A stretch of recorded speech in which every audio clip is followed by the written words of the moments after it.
Holly Deveaux, welcome to Popternative. Good to see you.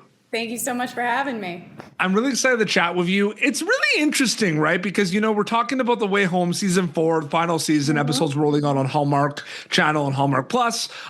You're joining a show at a time where everyone wants to know what's going on. Everyone wants to know how it's going to conclude the time travel. What's that like for you specifically? Like even before getting there, just thinking about that, like joining a show like that. Well, it's a lot. This show is it's a very big puzzle. It's very exciting. There's a lot of Easter eggs. There's a lot of clues. There's a lot of hints, and then things kind of meet in this magical way.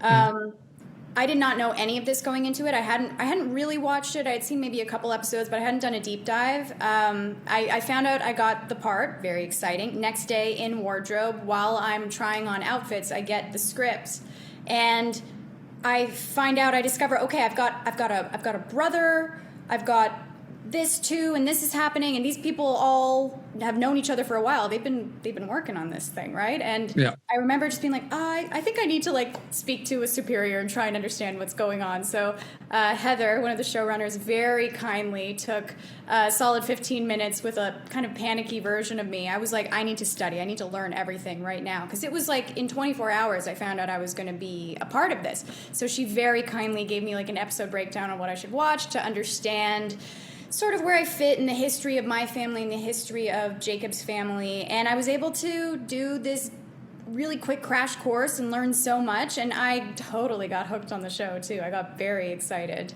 And then one Googles things, and one finds themselves on Reddit, and one finds himself learning about all these, conspiracies and all these theories, these fan theories and stuff. And it was very cool to see how maybe I fit into some of those, which was really exciting. So it felt like an honor.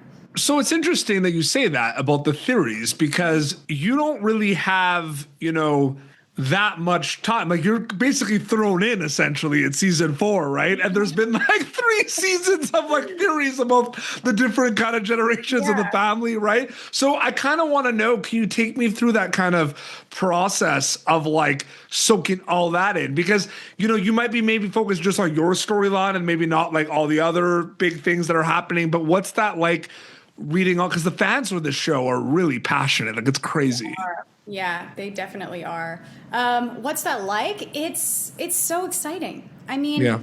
I love information. Anything I can find to help me build out a world in my head is invaluable to me. Mm-hmm. So just watching the show, it was awesome because everyone is so good. Mm-hmm. And then being able to understand what was going, because they travel to a new time period every time. There's kind of sort of this many season arc, and then there's an individual time journey within each season, and this one was the 20s, so that was really cool to see. And I guess learning that I come from a family of villains, that Abby's character comes from this kind of a family of bad guys a little bit. That was cool for me too. But the character, she has no idea about the time-traveling pawn. She doesn't know what her ancestors did. So she kind of came in like this blank slate a little bit, and she got thrust into it much like I was, and kind of got to meet Jacob fresh as opposed to potentially all the baggage he carried. And yeah, I guess that's kind of how that went. In terms of the process, I think every show has a very different tone.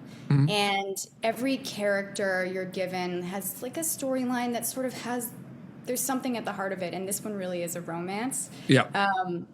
So it was nice to be able to bring in sort of this softer, more innocent, falling in love type of energy in a show that is often very, very high stakes. So I feel like sometimes with our scenes, Spencer and I's scenes, the audience might be able to sort of catch their breath and soak in something that kind of feeds the soul, as opposed to being oh my God, well, so far, although there is more coming. Perfect segue to my next question, because you bring up high stakes, and it's interesting to think about. I'm interested to know a little bit more about given that this show is that kind of fan-invested show, and people every week, and it drops week to week, and people have theories and they're figuring things out, right? And you're an active audience member. I know you try not to do this as an actor because you want to stay present in the role, but are you ever conscious of the audience member watching The Way Home while you're making it? Or does that happen after you wrap, so to speak? I mean, yes, you definitely are. I think like I when I'm looking at something, I'm so analytical, you know. So I like to think of the audience's experience because I love watching movies and TV shows, and like I really admire when something pays off on screen. And I think there's certain moments like when we find out that Abby is a Goodwin, it's like the audience watching that is going to be like, oh my god. So it's sort of this dance of we don't want to over-explain that. We also don't want to throw it away. So what's the right sort of delivery that's going to give you that correct emotional impact? Yep. And then in terms of really consciously considering them, I have no shame in admitting that like I'm totally reading what people are saying right now. It's really exciting to look on the, what are they called? They're not the Way Homies. It's they have like a name on, maybe it's the Ponderers, I think they call themselves on Reddit.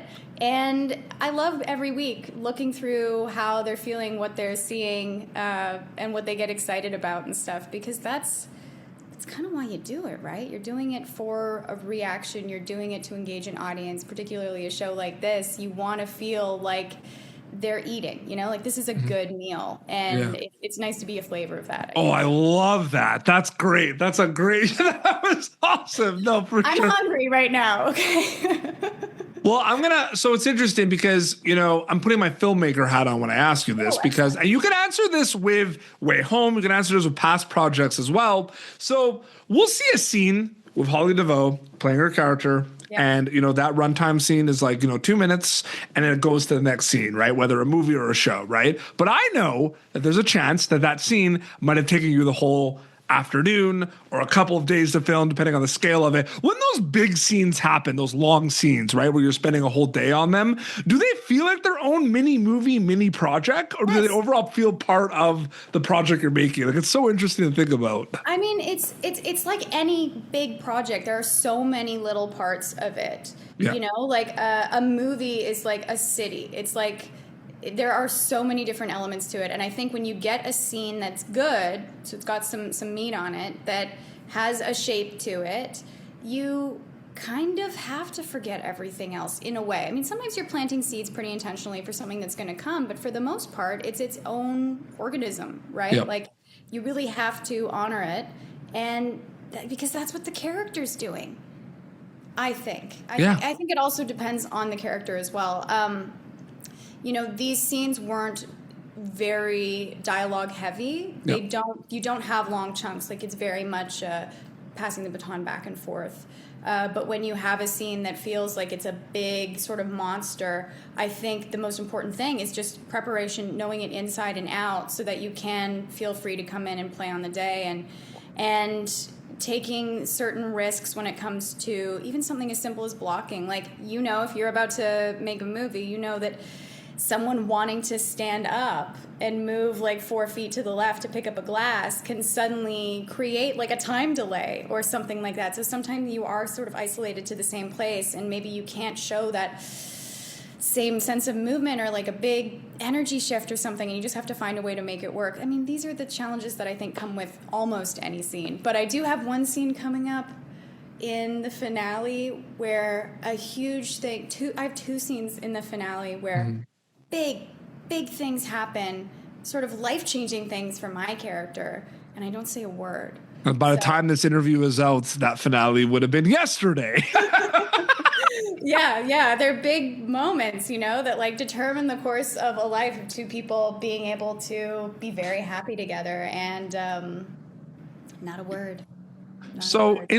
You know, it's so funny because there's a movie called Willy's Wonderland, which is kind of like almost like a Five Nights at Freddy's with Nicolas Cage, and like cool. It's there like, a little bit. And it's funny because he does not the whole movie. And I've talked to the director Kevin Lewis about this because it's such a cool movie, and it's like an indie movie, and there's so much happening. And I like watch that movie, and it's like a horror movie, but it has, you know, a lot of comedy too. And I was like, that was one of the movies that like made me want to make movies. Essentially, Nicolas Cage does not say a word in that whole movie.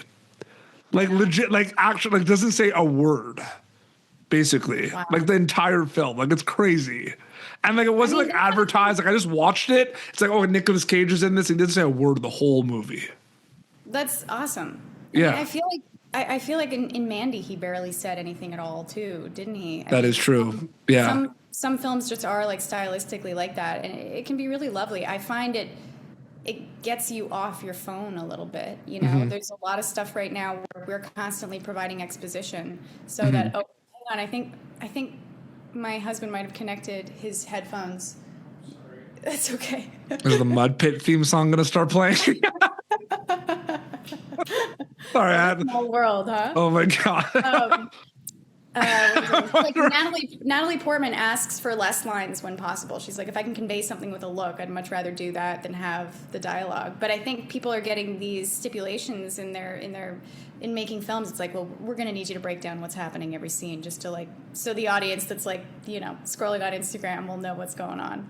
Absolutely. And it's interesting. I want to also go back to what you were talking about, kind of the villain kind of origins of your character's family and everything, because I find it interesting. So like, I find it interesting from the audience perspective when they're watching characters that are like doing self-reflection, figuring things out, that slice of life component, right? Because from the viewer perspective, they don't know they're lost. They don't know they're like figuring things out, right? Sometimes.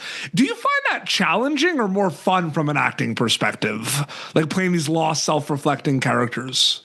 Lost, self-reflecting characters. Yeah, the characters, like, I mean, maybe you've done more other characters in the past that are more kind of like lost or figuring things out, like coming of age, right? Like I just find like it's interesting, right, to think about.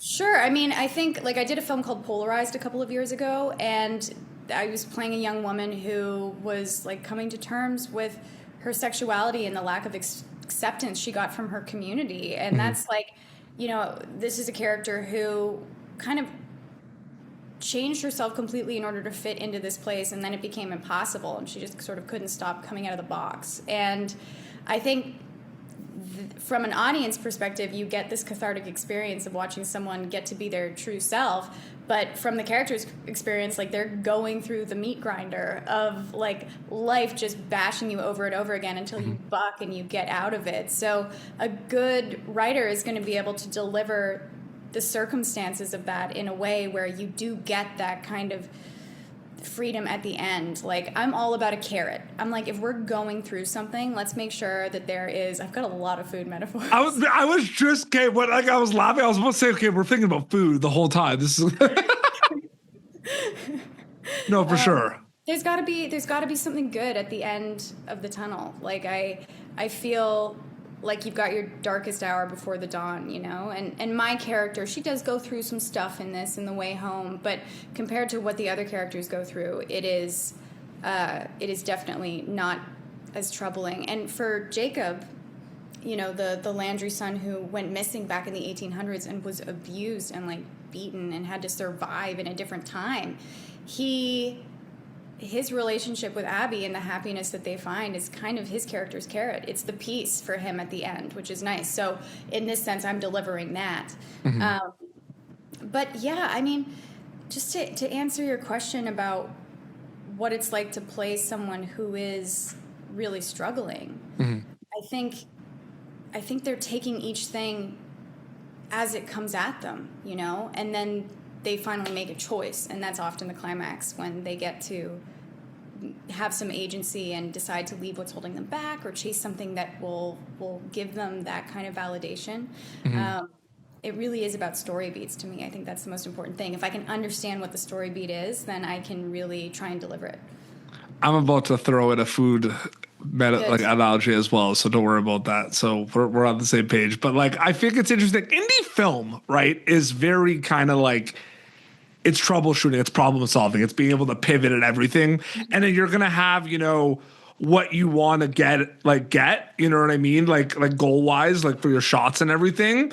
And then you might not get it, right? But then there might be really cool things that happen that you weren't thinking of that are like gravy on the mashed potatoes, right? Like bonus, you know what I mean? So I wanted to kind of know from your perspective, whether it was going behind the camera or like, you know, acting in like indie films and everything, because that's like the talk of the town right now. These like indie productions that, although like the scale's not massive budget wise, like a sci-fi or a big superhero movie, the stories are big scale, right? The kind of like scripts are are big scale. When did you really start noticing the essentially like what I kind of said about the, big scale of indie film? Would you say that was like early on with reading like these scripts that have like big kind of things in them? I mean, you're definitely hitting on something that I think about a lot. Like, look, I love epic movies. I love things that are like high concept, like big in scale. Like if I had to do my top 4, like Jurassic Park is up there, Jaws, Avatar, like anything that kind of breaks the mold and feels huge. Now, for the most part, those are massive budget films, but I think we're seeing that happen more and more. Like, which one? I guess right now the two really hot things are like Obsession and Backrooms. Right? Yep, Have you seen those yet? I've seen them both. Yep. What'd you think? I love them both. Obsession was fantastic. I saw Obsession at TIFF, so it was like I went to go re-see it again. Yeah, but Backrooms I can't stop thinking about. Like Backrooms, like, and that's like what you hope, right? Like I went to go see Backrooms, and I was just like, oh man, like I love this. And I was like, the ending, I was like, I want more, or like what just happened type thing. And I got home, but I don't know about you. Like I sometimes have to think about movies sometimes before I do like a opinion on it.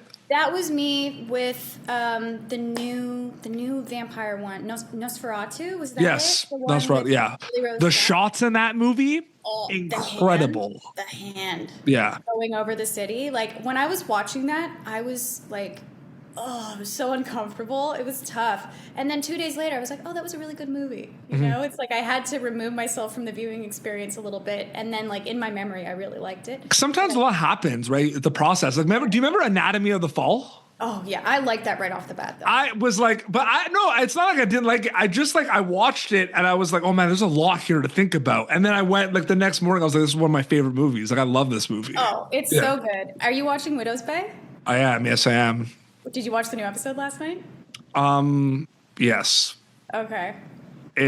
I'm really enjoying that show. That's so good.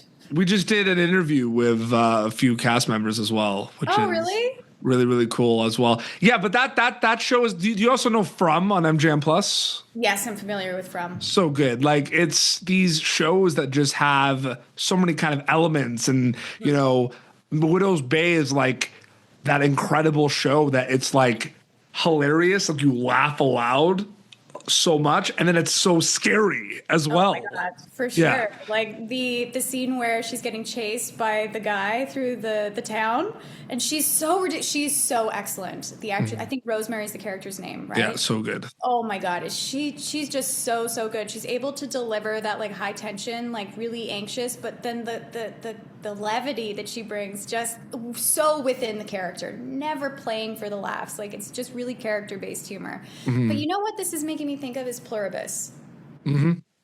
I really liked that show. And it's very high concept. It feels epic to me in a way that it affects the whole world.